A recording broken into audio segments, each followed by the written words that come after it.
tu watu waangalie. Tasemaje Baba Rona TV, umeangalia watu ambao wanasemanga Waluya si warembo, umeangalia ni maybe watu wanataka kujua unaitwa nani? Naitwa Miss V. Miss V, mbona una furaha? Nimefurahia sana. Soka wapi Western kwanza? Natoka Kakamega, Mumia sub county, natoka Matungu, Abundumbu Lunganyiro. Mtazamaji wa Baba Rona TV, nataka kujua mrembo wetu ako single ama ako engaged? Mtazamaji wa Baba Rona TV, hapo kwa single ama kwa engaged utatulia kwanza. Na kuna kitu ni kama anaficha mtazamaji, the last time kukutana na mwanaume na ukampea hiyo kitu akatengeneza vizuri sana, ilikuwa wakati gani? Last year mwezi wa pili. Ajana na hiyo kwanza. Na waje tukam sasa kwa kazi ya maana sana. Kuona kwa show ya Oka Obinna akifanya video na Steve K. Ulikuwa kama nani uko katika hiyo video? Nilikuwa kama dancer. Ulidance hiyo video? Mtazamaji wa Baba Rona TV aliweza kudance video ya Oka Obinna. It means kwamba yeye ni msanii mkubwa. Wakati mlidance hiyo ngoma, maybe mlilipwa milioni ngapi? Tulilipwa, lakini sasa hiyo ni siri yako tu. Ulize, wakati ulienda Sulu FM ama Milembe FM, connection zilikuwaje? Nani alikupea connection ama kulikuwaje? Ni kazi, mtu wanaangalia kazi yako, wanakutana na kazi yako, wanaona viliko fiti, then unaitwa interview.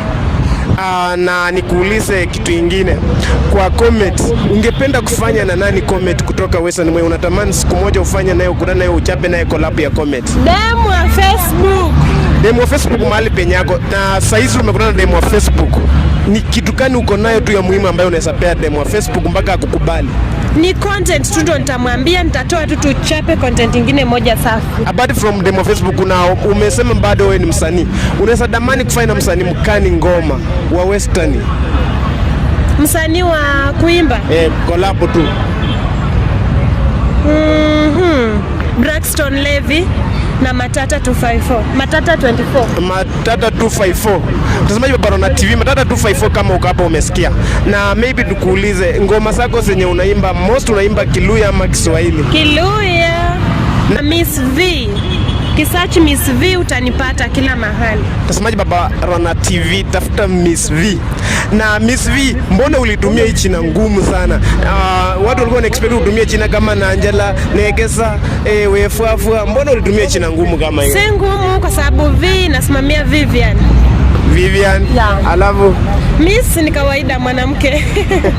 Na maybe in the next 2 years una expect kukua wapi, ama uko na plan kani, vision kani ambayo uko nayo? Kubadilisha, acha niseme kubadilisha nchi yetu. Sasa tuseme hivi, tumeweka hapa, kuna Waluya ambao wana trend size TikTok. Tumeweka hapa Matata 254, tumeweka hapa Steve K, tumeweka hapa huyo Levi Braxton. Msanii ambaye unapenda tu kwa watatu ni mkani? Mmoja ama naweza sema hata wawili. Braxton, ngoma gani poa sana ambayo unapenda ya Braxton? Hii yenye naimbwanga Benja, ne umbenja ama ndaho la sisa. Hebu tangie tu kidogo na umbenja. Utaka song bana. Morali, asikufe moyo. Na yule mtu ambaye anatusia Waluya ambao wanafanyia comment zao CBT, unaweza mwambia nini? Endelee tu kwa sababu hiyo ndio ni kama kazi yake. Hana kazi nyingine, hakuna mali ataenda juu. Mtazamaji Baba Rona TV, tumekuwa na msichana mrembo sana. Maybe atuambie the social media zake sote before tumalizie, kila mahali penye watu wanaweza mpata, TikTok, Facebook. TikTok, Facebook, YouTube na Instagram tanipata kwa Miss V. Na maybe apart from that, uko kwa Google ama uko kwa nini platform nyingine? Kazi bado sijafungua. Mtazamaji Baba Rona TV, yeye ni upcoming, Miss V ni upcoming. So end up YouTube, end up TikTok, umfollow kama